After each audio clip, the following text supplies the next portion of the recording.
మారుతున్న జీవన శైలి ప్రస్తుత యువతర జీవితానికి సంబంధించి ఇప్పుడున్న పరిస్థితుల్లో చాలా మందిలో చాలా మార్పులు వస్తున్నాయి. ప్రస్తుతం యువతరం ఏది ముందు చేయాలో ఏది వెనక చేయాలో కూడా వాళ్ళకి కనీసం అవగాహన ఉండట్లేదు అనేది ఇప్పటికే కొంతమంది నిపుణులు చెబుతున్నమాట.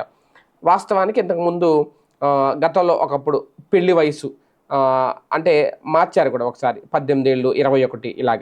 ఇప్పుడు 24 ఏళ్ళకి పెళ్లి చేస్తారు అబ్బాయిలకి. కొంతమంది 30, కొంతమంది 35, కొంతమంది 40 వచ్చినా సరే పెళ్లి చేసుకోవట్లేదు. దానికి మళ్ళీ ఎంతోమంది హీరోల్ని ఇన్స్పిరేషన్గా తీసుకుంటా ఉంటారు. ఆ హీరోకి ఇంకా పెళ్ళి అవ్వలేదు, ఈ హీరోకి ఇంకా పెళ్ళి అవ్వలేదు అని చెప్తూ ఉంటారు. కాకపోతే చాలామంది ఇప్పుడు అంటే ఈ బిజీ బిజీ లైఫ్లో పడిపోయి లేదంటే ఇలాగ పెళ్ళిళ్ళు లేట్ చేసుకోవడం. తాజాగా కొన్ని సర్వేలు ఏం చెప్తున్నాయంటే దీనివల్ల శృంగార జీవితం అనే దాన్ని పూర్తిగా పక్కన పెట్టేస్తున్నారట. దానివల్ల ఎన్నో అనారోగ్యాలకు కూడా గురవుతున్నారు, కొన్ని జబ్బులు కూడా వస్తున్నాయి అనేది ప్రధానంగా చెప్తున్నది. ఏంటి అంటే కొంతమంది వైద్య నిపుణులు కూడా దీనికి సంబంధించి విలాసవంతమైన జీవితాలు ఇప్పుడు కష్టపడితే రేపు సుఖపడచ్చు అనే భావన, అలు పెరగకుండా శ్రమిస్తున్న జంటలు సహా అలా అంటే వృత్తిగతంగా కూడా ఉన్నత శిఖరాలను చేరుకోవాలి అని నిరంతరం తప్పించే నవతరం అంటే సెటిల్ అయ్యాక చేసుకుందాంలే పెళ్ళి. చాలామంది ఆలోచించేది ఇదే. అలాగే పెళ్లి చేసుకున్న తర్వాత ముందు మనం బాగా సంపాదించాలి అని భార్యాభర్తలు ఇద్దరు ఒక అండర్స్టాండింగ్ వస్తారు. తర్వాత పిల్లల సంగతి చూసుకుందాంలే అంటారు.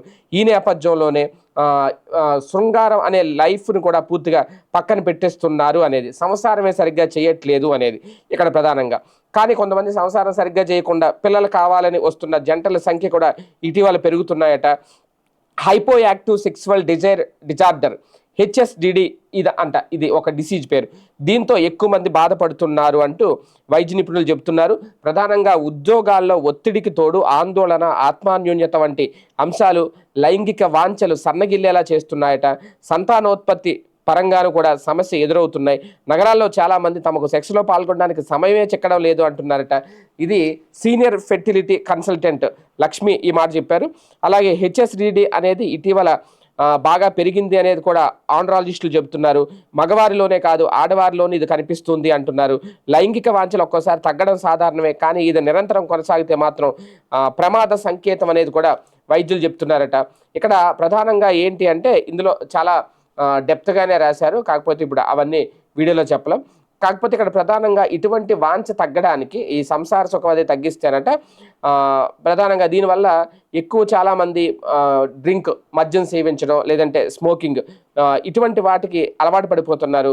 దీంతో ఊబకాయం, అలాగే వాళ్ళ మీద ఒత్తిడి పెరిగిపోవడం, రాత్రులు సైతం పనిచేస్తూ ఉండడం వంటివి సంసార జీవితంపై తీవ్ర ప్రభావం చూపిస్తున్నాయి.